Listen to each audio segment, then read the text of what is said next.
بسم الله الرحمن الرحيم. بلى قد جاءتك آياتي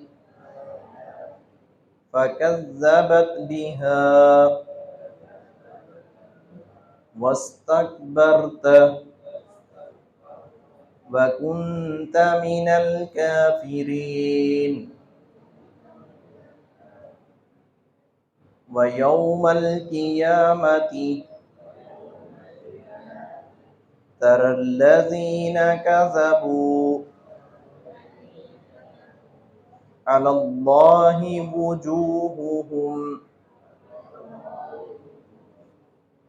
وجوههم مسودة أليس في جهنم مثوى للمتكبرين.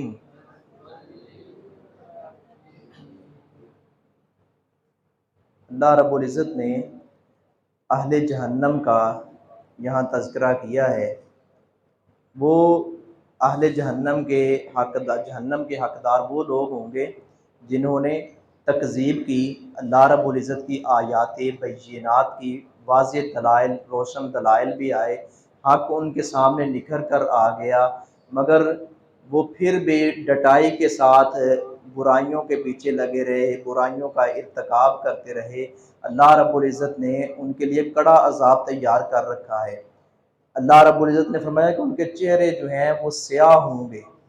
سورۃ الغاشیہ کے اندر بھی ہے کہ کچھ چہرے جو ہیں هل اتاک حدیث الغاشیہ وجوہ یومئذ خاشعہ عاملۃ ناصبہ تصلی نارا حامیہ تسقی من عین آنیہ لیس لهم طعام الا من ضریع لا یسمن ولا یغنی من جوع وجوہ یومئذ ناعمہ لسعیہا راضیہ. کس طرح الفاظ ہیں؟ وجوہ یومئذ ناظرہ الی ربہا ناظرہ. بہت سارے چیزیں تر و تازہ، خوش و خرم نظر آئیں گے. اللہ رب العزت نے ایسے چہروں کا بھی تذکرہ کیا ہے، اور جو چہرے اپنے کرتوتوں کی عوض میں وہ سیاہ ہو چکے ہوں گے، ان پر اللہ کی پھٹکار اور لعنت ہوگی. وہ لوگ وہاں مارے مارے نظر آ رہے ہوں گے، اور چیخ و پکار ان کی اپنا سنائی دی جائے گی. اہل جہنت جو ہے وہ اپنا سوال کریں گے تو بتایا جائے گا کہ یہ وہ لوگ ہیں جو متکبر ہیں، یہ وہ لوگ ہیں جو شرک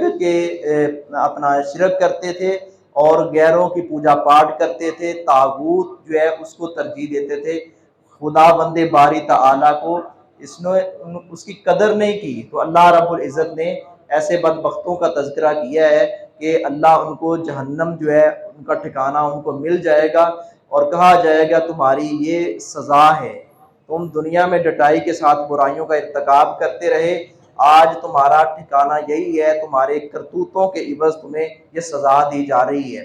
بلا کیوں نہیں، قد تحقیق جاءت کا آئی تھیں